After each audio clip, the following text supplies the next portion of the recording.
Today, we're looking at China's current economic situation, which is beginning to show some scary signs of collapse. We'll go into detail on these, as well as the path that led up to this precarious position for the country and its financial system. With so much trade between companies across the Pacific, it's understandable to be wary of the danger a collapse of Chinese markets may pose to your own finances. Stick around to the end because we'll examine how this might affect you and what you can do to protect your wealth. Alright, so what exactly is happening over in the People's Republic of China in 2022? It would suffice to say that the country is sitting on top of one of, if not the largest housing bubble of all time. While this certainly describes the situation, it's worth understanding what that entails. At the moment, some of China's largest developers, lenders, and financial institutions are stuck between a rock and a hard place. You may have heard about China's Evergrande, the real estate giant with over $300 billion in liabilities that is now struggling to come up with the funds to support its massive debt. Evergrande was one of the first and largest firms to start scooping up real estate projects en masse. In July of this year, both the CEO and CFO of Evergrande resigned from their position after a government audit found them to have mishandled billions in funding. This certainly didn't help their situation, but that isn't the root of the problem. This is evident by the fact that Evergrande is not the only real estate company with alarm bells going off. Settung, a large luxury-focused real estate company, defaulted on its first large obligation, a $1.1 billion US bond. While the company had kept up appearances of good financial standing, it seems that chapter is closing quickly. In a statement, the company said, given the group's current liquidity constraints, there is no assurance that the group will be able to meet its financial obligations when due or within the relevant grace periods. Settung is certainly not the only developer and lender to be struggling heavily. With these large funds suddenly coming up short on money, development is grinding to a halt. Years ago, the money was flowing into real estate, and these companies got ahead of themselves. Citizens began paying for real estate that was not even complete, and now people in over 86 cities are purposely defaulting on their loans in protest of developers not finishing these projects. The Chinese Communist Party, or CCP, is scrambling to get the situation under control. While the precarious financial bubble was already a threat to the country's economy, the populace is now beginning to threaten the power of banks and local governments in provinces across the nation. The question you're probably asking is, how did China set itself up for such a disaster? Much like the situation itself, the answer is relatively simple. Real estate value got pumped to unimaginable proportions while demand was actually lagging. Now, prices have reached unsustainable levels, and the loss of demand is hurting the developers and lenders behind the scenes. Let's take a closer look at how this played out. Roughly 10 years ago, real estate prices began to rise within the major cities of China. Lucrative business opportunities, entertainment, and more brought the people into the large metropolitan areas. As values went up, people began to demand housing near these cities. Naturally, the expansion grew wider and wider.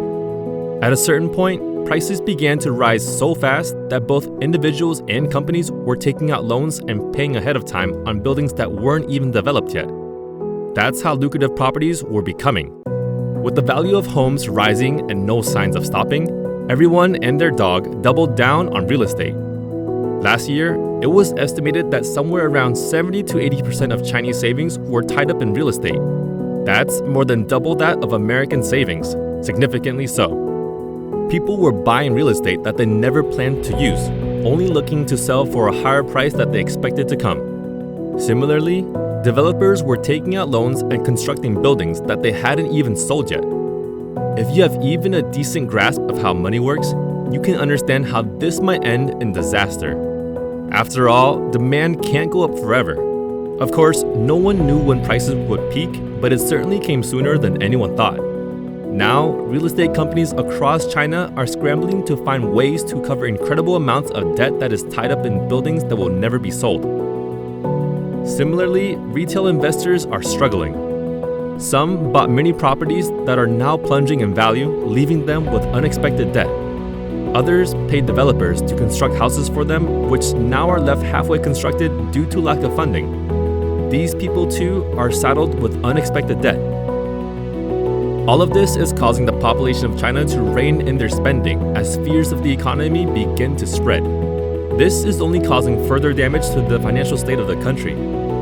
Between protests in front of banks, billion-dollar developers defaulting on debt, and consumers cutting back on spending, things aren't looking too hot.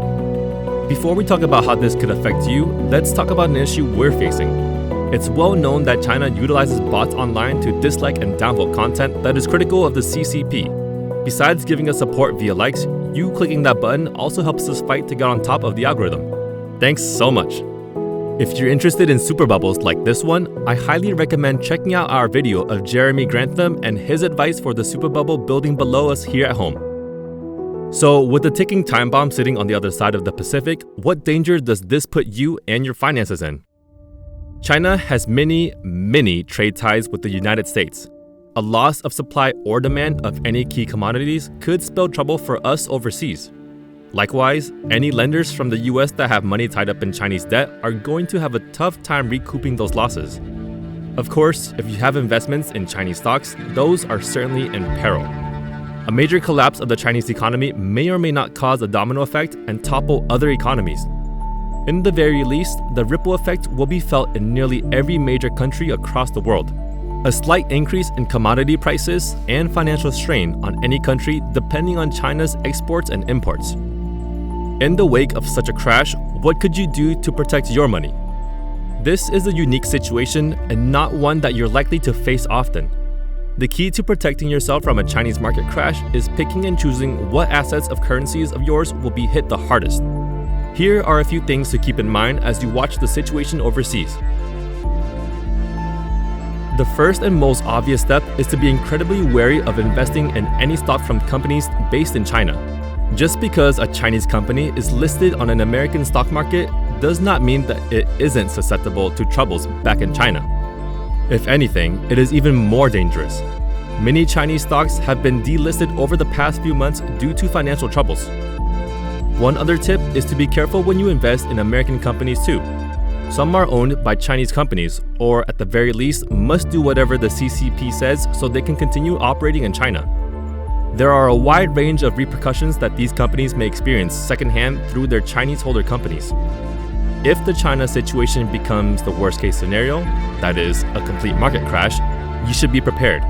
There is always a chance that this could trigger a recession of sorts in US markets.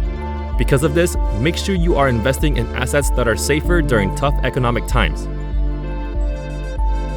For example, gold and silver are two commodities that retain their value quite well when everything else is falling. When currencies like the dollar and yuan devalue, people will flock back to cold, hard gold and silver. Similarly, real estate is another great option. This is also an example of something tangible that holds value when other debased assets are falling. The American dollar is based on nothing of value and could theoretically go to zero. A home, on the other hand, will always be valued to some degree as a physical location for living. Finally, stay educated and aware of the financial situation on both sides of the Pacific. As bad as things can get overseas, knowing your home market will give you the biggest advantage over possible downturns. If you keep coming back here to Profit Protection, we'll keep you clued in to the biggest news.